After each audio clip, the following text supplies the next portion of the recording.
नमस्कार, ये आकाशवाणी चंडीगढ़ है। अब आप अमन सैनी से प्रादेशिक समाचार सुनिए। पहले इस बुलेटिन के मुख्य समाचार। प्रधानमंत्री नरेंद्र मोदी कल वीडियो कॉन्फ्रेंसिंग के माध्यम से खेलो इंडिया संवाद को संबोधित करेंगे। हरियाणा के मुख्यमंत्री नायब सिंह सैनी ने राष्ट्रमंडल खेलों के पदक विजेताओं एवं प्रतिभागियों को 13,97,50,000 रुपए के नकद पुरस्कार प्रदान किए। खेल राज्य मंत्री गौरव गौतम ने कहा कि हरियाणा के प्रत्येक जिले में अंतर्राष्ट्रीय स्तर के सिंथेटिक ट्रैक का निर्माण किया जाएगा। भारतीय चिकित्सा संघ ने इन्फ्लुएंजा H1N1 के बढ़ते मामलों के मद्देनजर लोगों से सतर्क रहने का आग्रह किया।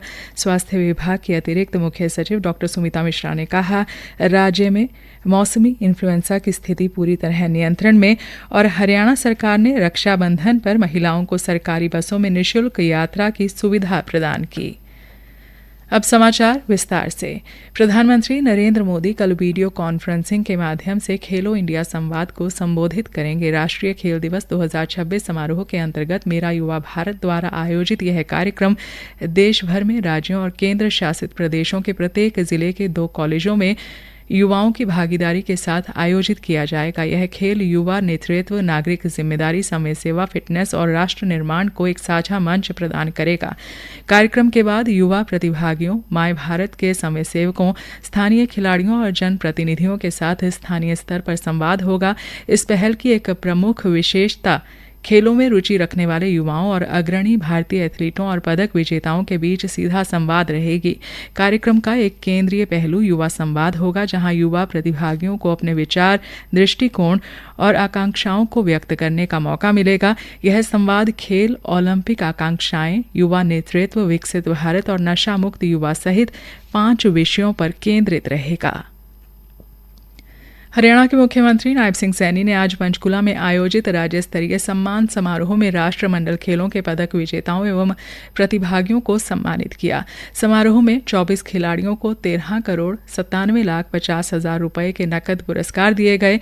मुख्यमंत्री ने खिलाड़ियों की उपलब्धियों पर गर्व जताते हुए कहा कि किसी खिलाड़ी की कहानी पदक से शुरू नहीं होती, उसकी कहानी उस मिट्टी से शुरू होती है जहां उसने पहली बार दौड़ना सीखा, उस मैदान से जहां उसने पहली बार हार का सामना किया और उन सुबहों से जब बाकी दुनिया सो रही होती है और वह अपने सपने के लिए पसीना बहा रहा होता है।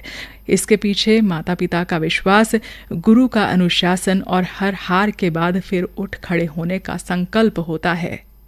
आज हम केवल पदकों का सम्मान नहीं कर रहे हैं, हम उस तपस्या, वो संघर्ष और उस संकल्प का सम्मान कर रहे हैं जिसने इन पदकों को जन्म दिया है। क्योंकि जब किसी खिलाड़ी के गले में पदक आता है तो वह केवल उसकी व्यक्तिगत उपलब्धि नहीं होती, उसमें उसके परिवार का त्याग और उसके गुरुजन का मार्गदर्शन होता है और पूरे प्रदेश की उम्मीद उसमें शामिल होती है। उन्होंने कहा कि ग्लासगो में हरियाणा के खिलाड़ियों ने अपने दमखम और प्रतिभा का डंका पूरी दुनिया में बजाया है। उन्होंने कहा कि देश की कुल आबादी में हरियाणा की हिस्सेदारी महज 2% है, लेकिन इन खेलों में हरियाणा के खिलाड़ियों ने कुल 11 पदक हासिल किए। हमारे 23वें कॉमनवेल्थ गेम में 122 खिलाड़ी भारत की तरफ से गए, 24 खिलाड़ी हरियाणा से खेले। मुझे गर्व है कि हरियाणा का हर दूसरा खिलाड़ी पदक लेकर के आया है। 7 स्वर्ण पदक जीते हैं, 2 रजत पदक जीते हैं और 2 कांस्य पदक जीते हैं। किन 7 गोल्ड पदकों में से 5 पदक हमारी बेटियों ने जीते हैं। ये हमारे लिए बड़े गर्व की बात है। मुख्यमंत्री ने विश्वास व्यक्त किया कि ओलंपिक खेलों में हरियाणा के खिलाड़ियों के बलबूते भारत दुनिया की बड़ी खेल शक्ति के रूप में उभरेगा। मुझे पूरा विश्वास है कि आज हमारे खिलाड़ियों ने जो तिरंगा दुनिया में लहराया है, जो तिरंगे को ऊंचा किया है, चाहे 2028, 2032, 2036 ओलंपिक खेलों में आप जैसे खिलाड़ियों के बलबूते ही हम भारत को दुनिया की खेल शक्ति के रूप में उभरते हुए हम देखेंगे। हरियाणा के खेल राज्य मंत्री गौरव गौतम ने कहा कि ग्लासगो में संपन्न हुए 23वें राष्ट्रमंडल खेलों में हरियाणा के खिलाड़ियों ने अपनी कड़ी मेहनत, अनुशासन और तिरंगे के प्रति अटूट निष्ठा से पूरे विश्व में भारत और हरियाणा की धाक जमाई है। आज पंचकूला में आयोजित राज्य स्तरीय सम्मान समारोह में श्री गौरव गौतम ने कहा कि हरियाणा सरकार ने मिशन ओलंपिक 2036 विजयी भव की तैयारियां अभी से शुरू कर दी हैं। मुख्यमंत्री नायब सिंह सैनी जी ने मिशन ओलंपिक 2036 जिसकी तैयारी आज से शुरू कर दी है, विजयी भाव की शुरुआत इस प्रदेश के मुख्यमंत्री ने की है, जिसका बजट 850 करोड़ रुपए से ऊपर रखा है, जिसमें फॉरेन कोचेज से लेकर स्पोर्ट्स साइंस हो या न्यूट्रिशन की चिंता हो या उन बच्चों की हर उस चीज की चिंता हो जिससे वो ओलंपिक में आगे बढ़ सके।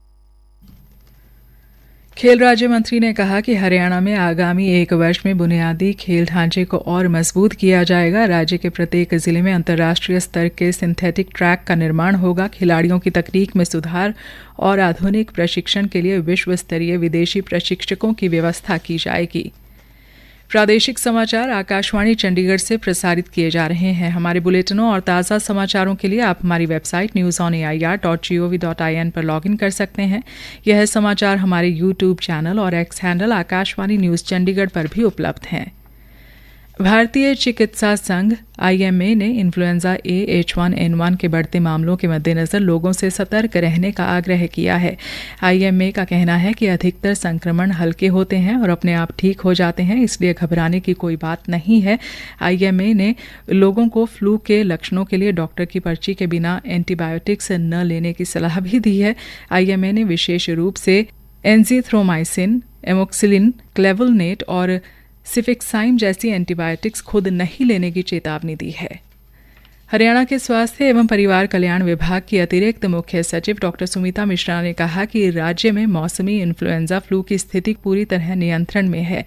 उन्होंने कहा कि स्वास्थ्य विभाग राज्य भर में कड़ी निगरानी रख रहा है और सभी सरकारी व निजी अस्पतालों को समय पर जांच और इलाज के लिए पूरी तरह तैयार रहने के निर्देश दिए गए हैं। डॉक्टर मिश्रा ने लोगों को आम मौसमी फ्लू और स्वाइन फ्लू के बीच का अंतर समझाते हुए स्पष्ट किया कि स्वाइन फ्लू अब मौसमी इन्फ्लुएंजा का ही एक हिस्सा है, जिसका नियमित स्वास्थ्य निगरानी प्रणाली के तहत इलाज किया जाता है। स्वाइन फ्लू नाम से भयभीत होने की आवश्यकता नहीं है।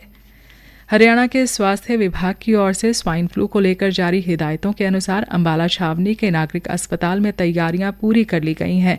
अस्पताल की प्रधान चिकित्सा अधिकारी डॉक्टर पूजा पेंटल ने डॉक्टरों और अन्य स्वास्थ्य कर्मचारियों को भी बीमारी के लक्षणों वाले मरीजों की जांच और उपचार को लेकर आवश्यक दिशा निर्देश जारी कर दिए हैं।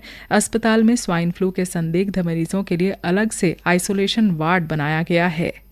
स्वाइन फ्लू को लेकर जो भी सरकार की हिदायतें आई हैं, हमने उसका पूरी तरह से पालन कर लिया है। हमने अपने हॉस्पिटल में एक आइसोलेशन वार्ड बना दी गई है। सारे डॉक्टर्स को बता दिया गया है कि अगर ऐसे कोई लक्षण के मरीज आए तो उनकी अच्छी तरह से जांच करें और उनको समझा दें कि इस बीमारी का इलाज हो सकता है। दवाइयां भी सारी उपलब्ध करा दी गई हैं। हमारा जो DIPHL लैब है उसमें स्वाइन फ्लू के टेस्ट के लिए पूरी तैयारी कर दी गई है। हरियाणा सरकार ने रक्षाबंधन के पावन पर्व पर प्रदेश की महिलाओं को हरियाणा राज्य परिवहन की साधारण बसों में निःशुल्क यात्रा की सुविधा प्रदान की है। निःशुल्क यात्रा की सुविधा 27 अगस्त को दोपहर 12 बजे से शुरू होगी, जो 28 अगस्त की मध्यरात्रि 12 बजे तक लागू रहेगी। महिलाओं के साथ उनके 15 वर्ष तक आयु के बच्चे भी हरियाणा रोडवेज की साधारण बसों में बिना किराया दिए यात्रा का लाभ उठा सकेंगे। यह सुविधा दिल्ली और चंडीगढ़ सहित हरियाणा में किसी भी स्थान से दूसरे स्थान तक आने जाने के लिए मान्य होगी।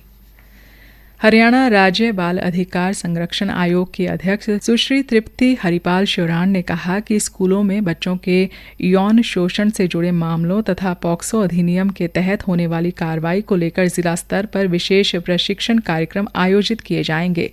इन प्रशिक्षण कार्यक्रमों की शुरुआत कल 27 अगस्त को कैथल जिले से की जा रही है। इसके बाद चरणबद्ध तरीके से प्रदेश के अन्य जिलों में भी प्रशिक्षण कार्यक्रम आयोजित किए जाएंगे। अंत में मुख्य समाचार एक बार फिर। प्रधानमंत्री नरेंद्र मोदी कल वीडियो कॉन्फ्रेंसिंग के माध्यम से खेलो इंडिया संवाद को संबोधित करेंगे। हरियाणा के मुख्यमंत्री नायब सिंह सैनी ने राष्ट्रमंडल खेलों के पदक विजेताओं एवं प्रतिभागियों को 13,97,50,000 रुपए के नकद पुरस्कार प्रदान किए। खेल राज्य मंत्री गौरव गौतम ने कहा, हरियाणा के प्रत्येक जिले में अंतर्राष्ट्रीय स्तर के सिंथेटिक ट्रैक का निर्माण किया जाएगा। भारतीय चिकित्सा संघ ने इन्फ्लुएंजा ए H1N1 के बढ़ते मामलों के मद्देनजर लोगों से सतर्क रहने का आग्रह किया। स्वास्थ्य विभाग की अतिरिक्त मुख्य सचिव डॉक्टर सुमिता मिश्रा ने कहा, राज्य में मौसमी इन्फ्लुएंजा की स्थिति पूरी तरह नियंत्रण में और हरियाणा सरकार ने रक्षाबंधन पर महिलाओं को सरकारी बसों में निःशुल्क यात्रा की सुविधा प्रदान की। इसी के साथ समाचार बुलेटिन समाप्त हुआ।